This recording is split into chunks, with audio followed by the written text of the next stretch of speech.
Hello and welcome back to Ganga Education.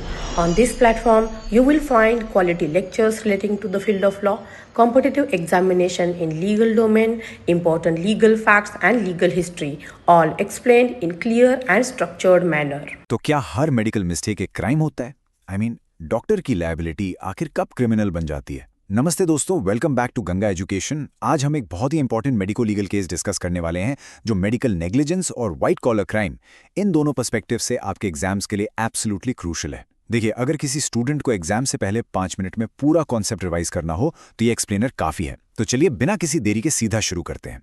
आज के इस सेशन का रोड मैप बिल्कुल क्लियर है। हम कवर करेंगे number 1 intro and case facts, number 2 legal provisions and issues, number 3 evidence and arguments, number 4 court reasoning and judgment, number 5 criminology professional deviance और number 6 critical analysis and impact। ये structured breakdown आपके exam prep के लिए literally वही है जो आपको चाहिए। Section 1 Intro and Case Facts The Story Unfolds। आइए देखते हैं आखिर ग्राउंड जीरो पर हुआ क्या था, क्योंकि ये केस टॉर्ट्स और क्रिमिनल लॉ दोनों के इंटरसेक्शन का एक बहुत बड़ा लैंडमार्क प्रेसिडेंट है। पार्ट स्टोरी में आगे बढ़ने से पहले एक बहुत ही हाई वैल्यू क्रिमिनोलॉजी कॉन्सेप्ट समझ लेते हैं। ये केस सिर्फ एक सिंपल मेडिकल नेग्लिजेंस का मैटर नहीं है, बल्कि प्रोफेशनल डिवियंस का भी एक प्राइम एग्जाम्पल हो सकता है। एडविन सदरलैंड ने व्हाइट कॉलर क्राइम का कॉन्सेप्ट दिया था, राइट, जहां प्रोफेशनल्स अपनी पोजीशन और पावर का अब्यूज करते हैं।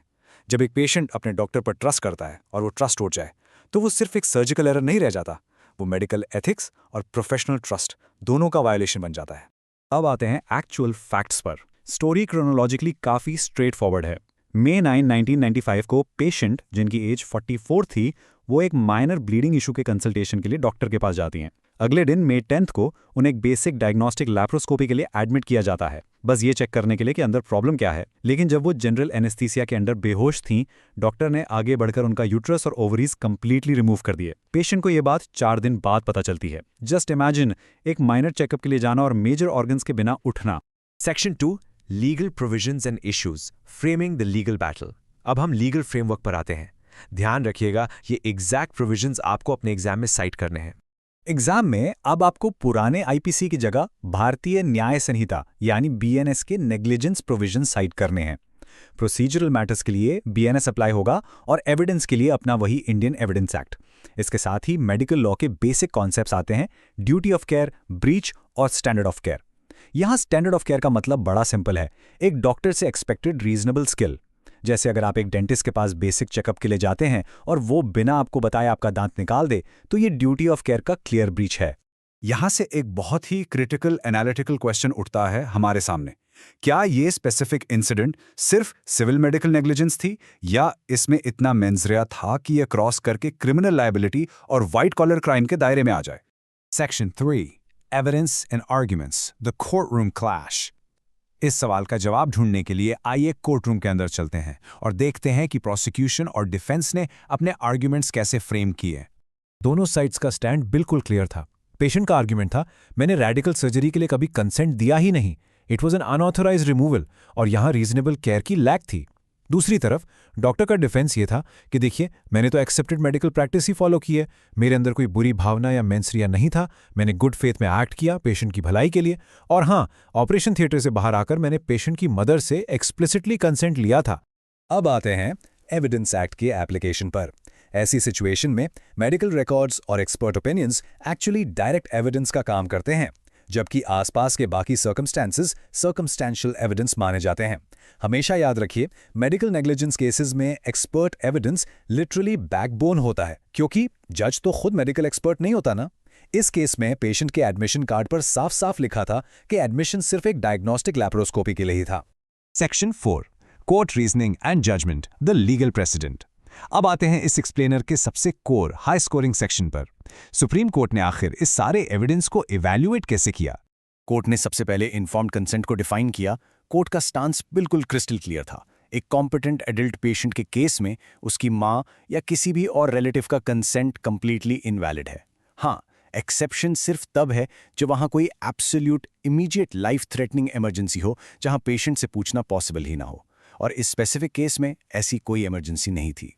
एग्जाम के लिए ना एक छोटा सा मेमोरी ट्रिक देता हूं, इसे जरूर लिखना। 2 टेस्ट होते हैं, B for body of doctors यानी बोलम टेस्ट, और C फॉर कंज्यूमर्स चॉइस यानी कैंटरबरी टेस्ट। अमेरिका में कैंटरबरी टेस्ट चलता है जहां पेशेंट को एक एक रिस्क बताना जरूरी है, पर इंडिया में सुप्रीम कोर्ट ने कहा हम बोलम टेस्ट लगाएंगे, यानी अगर एक डॉक्टर ऐसी प्रैक्टिस फॉलो कर रहा है जो मेजॉरिटी मेडिकल फ्रेटर्निटी में एक्सेप्टेड है तो उसे लीगली नेग्लिजेंट नहीं माना जाएगा। पर इसी के साथ सुप्रीम कोर्ट ने ये एक बहुत ही पावरफुल स्टेटमेंट दिया।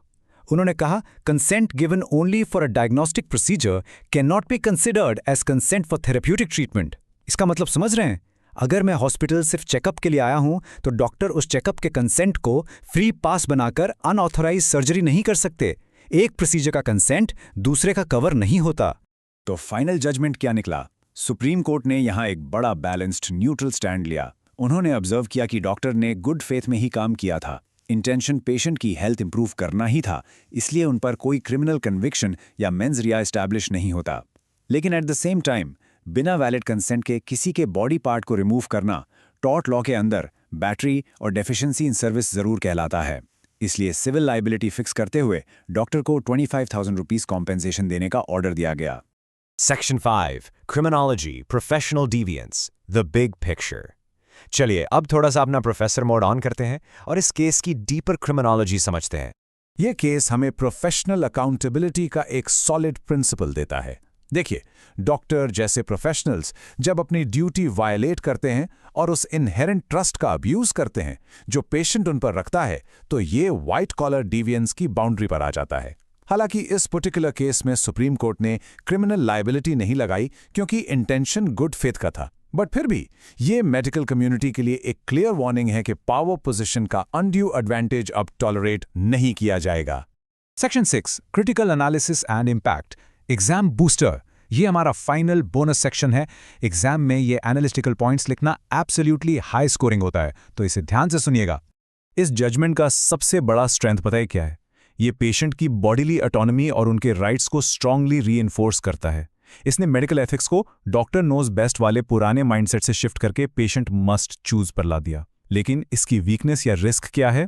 अगर हम हर छोटी मेडिकल एरर को कंप्लीटली क्रिमिनलाइज कर देंगे तो डॉक्टर्स डर जाएंगे, वो डिफेंसिव मेडिसिन प्रैक्टिस करने लगेंगे, यानी वो डर के मारे जरूरी सर्जरीज भी अवॉइड करेंगे बिना दुनिया भर के पेपर वर्क के, जिससे अल्टीमेटली सफरिंग पेशेंट्स का ही नुकसान होगा।